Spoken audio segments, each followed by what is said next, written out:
Salju bagi sebagian orang itu artinya kesenangan, khususnya buat anak-anak bisa main di luar, bisa membuat boneka salju, bisa main kayak semacam ski gitu ya. Tapi buat orang yang punya kecemasan seperti saya tadi malam, waktu saya harus mengemudi, waktu itu saya kerja sore dan malam, waktu saya keluar dari tempat kerja, sepulang kerja itu saya mendapati mobil saya yang tadinya diparkir di luar itu sudah ditutupin salju dan jalanan juga sudah dipenuhi salju dan tidak ada mobil yang membersihkan. Biasanya ada mobil pembersih salju ya untuk bersihin jalan, tapi waktu itu belum ada sehingga jalanan licin. Dan reaksi saya pertama-tama waktu saya keluar dari tempat parkir itu sudah mulai merasa cemas karena saya merasakan mobil saya mulai menggelincir. Karena salju yang baru itu cenderung licin ya. Dan kalau tidak ada mobil yang bersihin jalan, jalanan semua tertutup salju yang baru. Dan menuju rumah saya itu cenderung naik jalanannya. Jadi mulai ada dalam pikiran saya tanda danger. Kenapa? Bahaya. Karena kalau saya tidak bisa mengendalikan mobil di jalanan yang licin, kemungkinan mobil saya akan meluncur tanpa kendali atau waktu naik itu mesin mati dan mobil tidak bisa melanjutkan perjalanan. Saya mulai berpikir, oh saya nggak bawa HP lagi. Maka ada bermacam pikiran negatif yang berkecamuk di dalam otak saya. Dan itu mulai memicu rasa kecemasan yang kalau tidak cepat-cepat dikendalikan akan menjadi panic attack. Maka saya mulai menenangkan pikiran saya, mulai mengambil tindakan dengan menenangkan diri dan teori mengemudi yang selama ini saya pelajari itu saya praktekkan. Saya yakin saya bukan satu-satunya orang yang punya gangguan kecemasan. Ada banyak di antara kita yang sadar maupun tidak sadar punya gangguan ini. Dan kalau tidak diatasi ini akibatnya akan berpengaruh kepada kesehatan, bukan cuma kesehatan mental tapi juga kesehatan fisik ya. Karena gejala-gejala kecemasan berupa jantung berdebar-debar gitu ya, berkeringat dan gemetar gitu. Itu lambat laun akan mempunyai pengaruh yang kurang baik buat kesehatan fisik kita juga, menimbulkan banyak penyakit. Di sini saya mau sedikit membahas tentang siklus kecemasan, di mana dalam kehidupan sehari-hari seringkali kita menghadapi situasi yang menjadi pemicu kecemasan ini. Seperti contoh yang tadi saya ceritakan, ketika saya ada dalam situasi yang menurut saya itu situasi yang berbahaya atau yang berupa ancaman bagi keselamatan saya, maka hal itu akan mengaktifkan respon flight or fight, yaitu lari, menghindar dari bahaya atau ancaman itu, atau menghadapi ancaman tersebut. Ini adalah respon yang sangat-sangat normal ya. Manusia pada masa primitif itu seringkali menghadapi bahaya yang waktu itu mungkin bahayanya ya paling misalnya lagi jalan-jalan di hutan terus lagi cari makanan ketemu hewan pemangsa atau predator yang berbahaya. Respon otak primitif itu ya sama seperti respon yang terjadi pada kita zaman sekarang. Kita tahu manusia purba zaman dulu udah biasa kalau menghadapi predator ya, binatang seperti serigala atau seperti beruang atau harimau, singa, dan mereka kalau tidak lari ya mereka bertarung dan kadang-kadang taruhannya ya nyawa kalau mereka kalah atau menang ya. Nah, zaman modern sekarang juga bahaya yang kita temui walaupun tidak sama seperti nenek moyang kita zaman dulu, tapi ada situasi tertentu yang mungkin buat kita tergolong dalam situasi berupa bahaya atau ancaman, dan respon kita pun demikian ya. Sehingga memicu adrenalin ya, hormon di otak kita untuk mengeluarkan ya zat-zat yang mengakibatkan kita merasa cemas. Lalu biasanya kita akan mengambil tindakan sesudah kita memproses di dalam otak kita.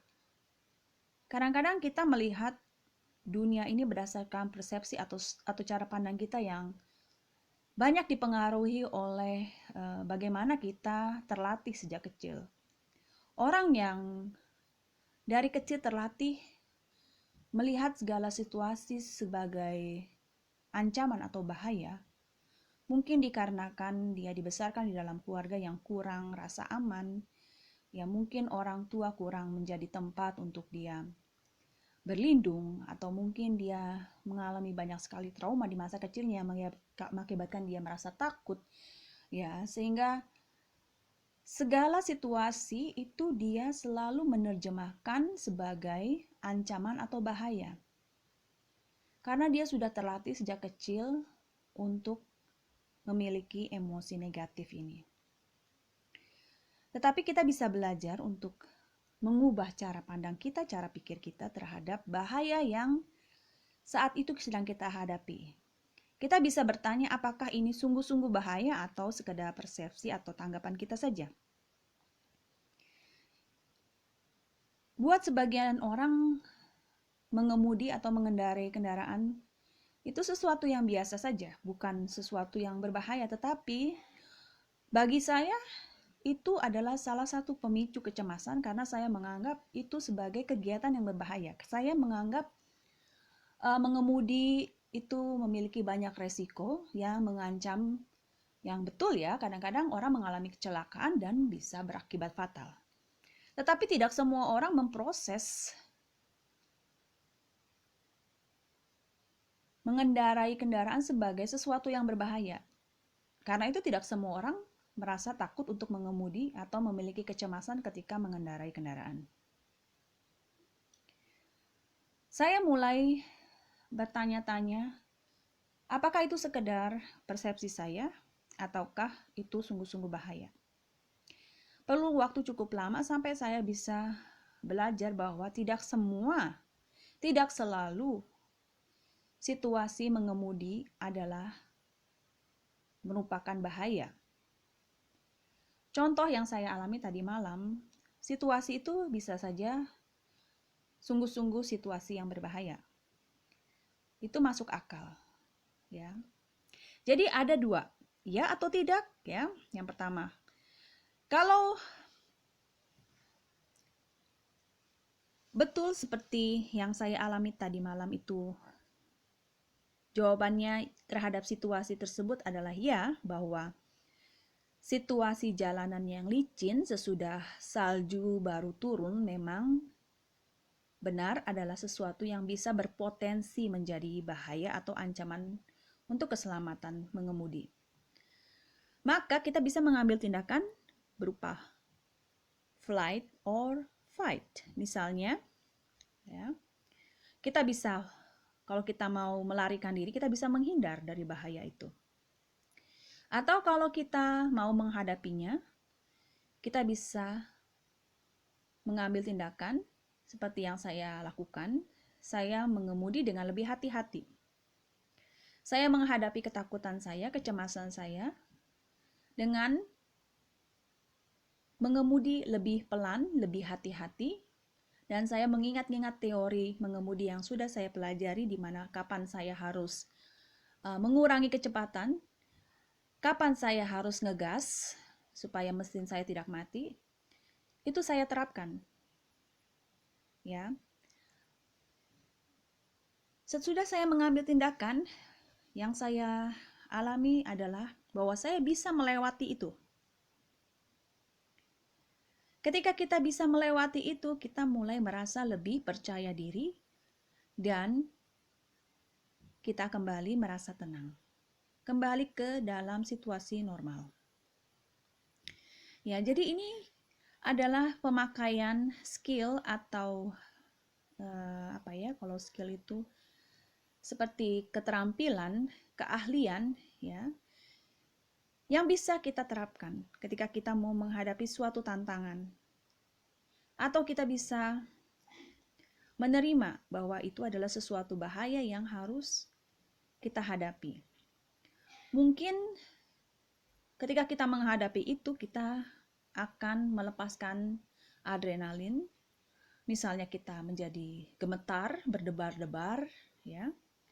Tetapi sesudah dilepaskan hormon yang membuat kita takut, cemas, dengan reaksi badan kita mengeluarkan keringat dingin mungkin dengan gemetar, maka sesudah kita melewati fase itu, maka kita akan kembali tenang, kembali normal. Ya, mungkin kita pernah mengalami situasi seperti begitu. Kita mengalami kejadian atau peristiwa atau situasi yang menakutkan, kita gemetar, kita takut, tetapi sesudah kita melewati itu, kita kembali tenang. Itu sudah kita lewati. Lalu ketika kita kembali kepada situasi yang kita persepsikan atau kita anggap sebagai bahaya, ternyata itu bukan sungguh-sungguh bahaya, hanya dalam pikiran kita saja. Maka kita mengambil tindakan, kita tidak perlu menghindari situasi tersebut. Tarik nafas dan kita bisa menenangkan diri kita. Seringkali kita menganggap sesuatu itu berbahaya padahal tidak. Contoh, saya pernah jalan-jalan di hutan dan waktu saya di tengah perjalanan, saya bertemu dengan seekor anjing yang mirip sekali dengan serigala. Dalam pikiran saya yang sudah punya pengalaman trauma dengan anjing, waktu saya kecil dikejar-kejar anjing, saya takut sama anjing. Jadi saya menganggap anjing itu adalah sumber bahaya. Maka saya spontan freeze, ya. Respon saya adalah freeze. Apa itu freeze? Beku atau tidak bisa bergerak, ya. Seringkali kita mengalami seperti komputer yang ngehang, ya. Tiba-tiba saja kita tidak bisa bergerak karena dikuasai oleh rasa takut. Padahal itu anjing jinak yang dimiliki oleh orang yang rumahnya dekat hutan itu. Saya berteriak dalam situasi itu, saya berteriak karena saya takut. Saya berteriak, tolong, ya. Dan orang yang punya anjing itu datang, ya. Padahal anjing itu tidak melakukan apa-apa, dia cuma anjing jinak yang cuma lihat saya, deketin saya, cuma mau main sama saya. Tetapi karena saya menganggapnya sebagai sesuatu ancaman, suatu bahaya, maka reaksi saya adalah seperti itu. Padahal kalau saya tahu dia tidak bahaya, maka saya bakalan bertindak lain. Mungkin saya bakalan ngajak main anjing itu, ya. Mungkin saya tidak perlu lari, atau mungkin saya tidak perlu seperti orang yang patung gitu, ya, seperti nggak bisa bergerak, ya. Jadi kalau kita tahu bahwa itu bukan suatu bahaya yang sungguh-sungguh, maka kita sebetulnya tidak perlu menghindar, tidak perlu lari, dan kita bisa kembali tenang, ya. Atau kita tidak yakin bahwa itu bahaya atau tidak, kita kan tidak tahu, ya. Seringkali kita tidak yakin apakah situasi itu sungguh-sungguh bahaya atau tidak. Jadi kita harus mengalaminya untuk bisa mengetahui apakah itu sungguh-sungguh suatu bahaya, dan pengalaman ini akan menjadi modal kita untuk di masa yang akan datang ketika kita mengalami hal seperti ini lagi. Apa yang terjadi kalau kita mengambil tindakan positif, yaitu ketika kita menggunakan keterampilan atau respon yang sudah kita latih dengan menghadapi, dengan menerima tantangan tersebut. Kalau kita mengambil tindakan positif ini, maka kita akan punya rasa percaya diri di kemudian hari, punya respon yang positif, dan tidak lagi mengalami kecemasan ketika kita menghadapi situasi yang sama. Sebaliknya, kalau kita menghindar, ya, kalau kita tidak tahu apakah sesuatu itu sungguh-sungguh bahaya atau tidak, contohnya, banyak orang yang takut dengan public speaking, berbicara di muka umum, social anxiety, takut ketemu orang banyak, merasa malu atau merasa tidak percaya diri ketika harus berhadapan dengan orang lain. Ini suatu yang menurut orang itu adalah suatu bahaya atau ancaman, karena itu responnya adalah flight or fight, ya. Responnya bisa saja dia menghindar situasi itu. Banyak orang yang takut untuk berbicara di depan umum, dia selalu menghindar supaya dia tidak harus berbicara di depan umum. Banyak orang yang punya social anxiety, dia takut ketemu orang baru, dia takut bertemu dengan banyak orang, dia sangat malu, mungkin tidak percaya diri. Oleh karena itu dia selalu menghindar bertemu dengan orang-orang. Ya, dia mungkin dikenal sebagai orang yang suka menyendiri, selalu tidak mau bergaul. Ini adalah suatu yang normal dilakukan oleh orang yang punya kecemasan, yaitu menghindar. Nah, kalau kita sudah menghindari situasi ini, kita untuk sementara waktu mungkin akan merasa lega. Sementara ya. Seperti saya waktu saya bergumul terus dengan masalah, saya harus mengendarai mobil, saya takut kalau setiap kali saya harus nyalain mesin, mulai mengendara, sebisa mungkin saya berusaha menghindar, sebisa mungkin saya berusaha untuk tidak mengendarai. Kalau ada kesempatan saya bisa naik bis atau jalan kaki, saya melakukan itu. Untuk sementara waktu kelihatannya ini sebagai jalan keluar ya. Sementara waktu saya merasa lega, tetapi ini tidak mengatasi kecemasan saya. Karena saya tidak tahu bahwa sebetulnya saya bisa mengatasi ketakutan saya dan saya bisa mengendarai dengan baik. Sebetulnya tidak ada bahaya yang sungguh-sungguh mengancam. Itu hanyalah pikiran saya saja. Jadi kalau kita mengambil tindakan menghindar, sementara waktu mungkin kita bisa lega, tetapi ini akan menjadi lingkaran yang terus berulang-ulang. Kita akan semakin memburuk, semakin merasa takut, semakin merasa cemas dan tidak bisa sembuh dari kecemasan. Jadi mungkin di sini bisa dimengerti ya, bahwa siklus ini bisa diputuskan dengan mengambil tindakan yang benar. Kita bisa melatih otak kita untuk berpikir apakah sesuatu yang kita anggap bahaya itu sungguh-sungguh bahaya atau sekedar anggapan kita saja. Dan kita bisa menghadapinya dan kita bisa belajar untuk menjadi lebih percaya diri di masa yang akan datang dan tidak terus-menerus menghindar